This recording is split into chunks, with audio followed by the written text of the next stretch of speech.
सबको जय यीशु की। प्रभु यीशु क्रिस्त में प्यारे भाइयों बहनों, नवजीवन का संदेश ये शीर्षक के अंतर्गत प्रतिदिन का ईश्वर का जीवंत वचनों को सुनने के लिए, समझने के लिए, उन वचनों के अनुसार जीवन बिताने की शक्ति, सामर्थ्य, कृपा, अनुग्रह मांगते हुए एक सुंदर आदर्श क्रिस्तीय जीवन बिताने की कृपा मांगने के लिए मैं आप सभी लोगों का हार्दिक स्वागत करता हूं। आज जनवरी की 7 तारीख है, मंगलवार का दिन है और आज के दिन में हम लोग आज के पहले पाठ में जो संत योहन के पहले पत्र अध्याय 4 पद संख्या 7 से 10 का प्रसंग है लिया गया है।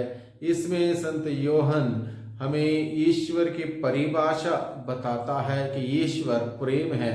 इसलिए वो कहता है जो प्यार करता है वो यह जानता है कि ईश्वर प्यार है, इसलिए वो एक दूसरे से प्यार करता है। जो प्रेम नहीं करता, एक दूसरे से नफरत करता, ईर्ष्या करता, प्रेम नहीं करता, बदले की भावना रखता, वह यह नहीं जानता कि ईश्वर प्रेम है, इसलिए वो प्यार नहीं कर पाता। यानी कि हमें उस प्रेम भरे ईश्वर से प्यार को प्राप्त करते हुए एक दूसरे से प्यार मोहब्बत करने के लिए, शांति, क्षमा, आनंद, अमन, चैन के साथ जीने के लिए हमें बुलाया गया है। और आज के पहले पाठ के दूसरे बिंदु में अगर हम मनन चिंतन करें, वहां पर लिखा है ईश्वर प्रेम है और उस प्रेम को हम जाने, उस प्रेम को हम माने, उस प्रेम में विश्वास करें और उस प्रेम का जीवन को जिए। आज के दिन में लोग नफरत का जीवन जीते हैं, बदले की भावना का जीवन जीते हैं, एक दूसरे के साथ ईर्ष्या का, जलन का जीवन जीते हैं। तो प्रभु का वचन हमें बुलाता है आज के दिन में हम प्रेम का जीवन जिए, यानी कि ईश्वर का जीवन, एक दूसरे को माफ करने का, क्षमा करने का जीवन, एक दूसरे की मदद करने का, तारीफ करने का जीवन, शांति का जीवन जीने के लिए प्रभु का वचन हमें बुलाता है।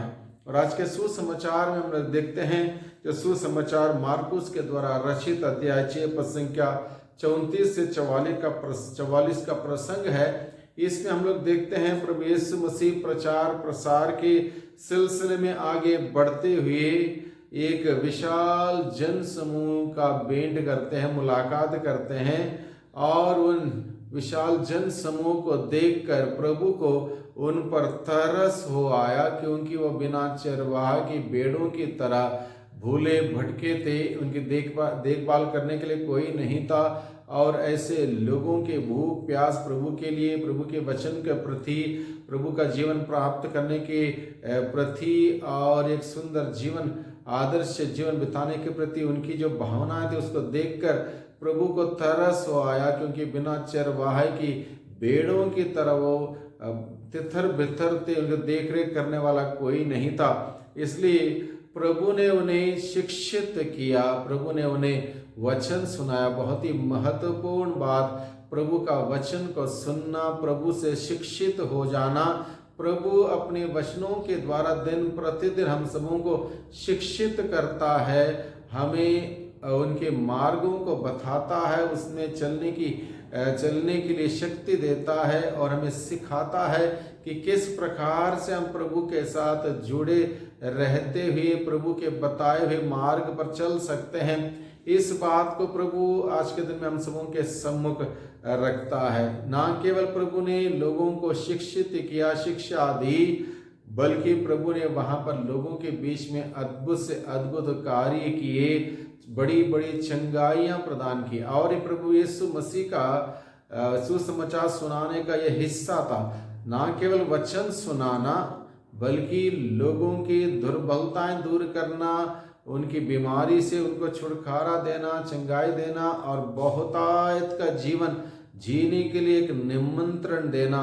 प्रभु यीशु मसीह का सुसमाचार प्रसार का कार्य का एक अहम इस हिस्सा था और प्रभु ने ऐसा ही लोगों के बीच में जाके सुसमाचार फैलाए, लोगों को चंगाई प्रदान करते हुए अब ना केवल प्रभु ने लोगों को अपने वचनों के द्वारा आध्यात्मिक भोजन दिया, आशीष के द्वारा आध्यात्मिक आशीष प्रदान की, बल्कि प्रभु ने उनका पूरा का पूरा ख्याल रखा। लोगों का पूरा ख्याल रखते हुए प्रभु ने अपने शिष्यों से पूछा कि इन्हें इतने सारे लोगों का हम रोटी खिलाएं। शिष्यों के मन में सवाल था, इतने सारे लोग हैं, हजारों की संख्या में, कहाँ से इतनी रोटियां हम लोग खरीदें, कहाँ से मिलेंगी, कहाँ से उपलब्ध होंगी, ये कैसे संभव होगा।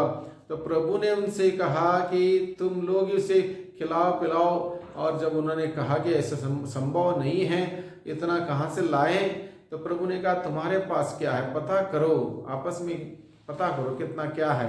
तो उनके पास बहुत ही कम था, एक व्यक्ति या दो व्यक्ति के भोजन लायक मात्र था, 5 रोटी और 2 मछलियां।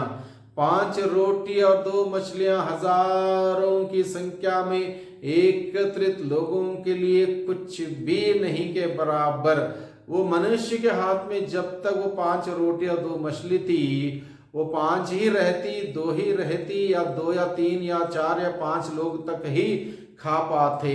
लेकिन जब वो थोड़ा सा जब प्रभु के हाथों में रखा गया, वो 5 रोटी थोड़ी सी है हजारों की संख्या में लोगों के लिए, उस थोड़ी सी 5 रोटी को यीशु के हाथ में रखा गया, वो 2 मछली यीशु के हाथ में रखी गई। उसके बाद वो परिवर्तित होता है। यीशु के हाथ में जो हम समर्पित करते हैं, देते हैं, प्रभु स्वीकार करता है, परिवर्तित करता है और बहुतायत में बदल देता है। वो 5 रोटी 2 मछलियां लेकर प्रभु ने आशीष की प्रार्थना पढ़ी और उन्हें अपने शिष्यों को दिया। शिष्यों से कहा कि लोगों को बांटो, उनकी इच्छा पर बांटो, और इच्छा पर बंटवाया। उसके बावजूद 12 टोकरे भर गए। इस प्रकार से हम देखते हैं जब ईश्वर देता है, बहुतायत से देता है, परिपूर्णता से देता है, किसी बात की कमी नहीं छोड़ता, इतना देता है हम स्वयं समा नहीं पाते। इस प्रकार से, इस अंदाज से प्रभु हमें देता है। और प्रभु ने जब इस प्रकार से दिया, लोग तृप्त हुए, लोग सेटिस्फाइड हुए। यानी कि प्रभु यीशु मसीह ही हमें सेटिस्फैक्शन दे सकता है, तृप्ति दे सकता है। ईश्वर के सिवा कोई भी हमें सेटिस्फैक्शन नहीं दे सकता, तृप्ति नहीं दे सकता। जब तक हम तृप्त नहीं होंगे, सेटिस्फाइड नहीं होंगे, तब तक हम लोग भटकते रहेंगे दुनिया में, दुनिया की चीजों के पीछे, वस्तुओं के पीछे, लोगों के पीछे भटकते रहेंगे। इसलिए हमें प्रभु के पास जाने की जरूरत है। जब प्रभु के पास जाता है, प्रभु उसको बहुतायत से देता है, बहुतायत से भर देता है, किसी बात की कमी नहीं रहने देता, बल्कि प्रभु हमें संतुष्टि देता है, सेटिस्फैक्शन देता है। और इस प्रकार से प्रभु हम सबों को बहुतायत में देना चाहता है। इसलिए भाइयों बहनों,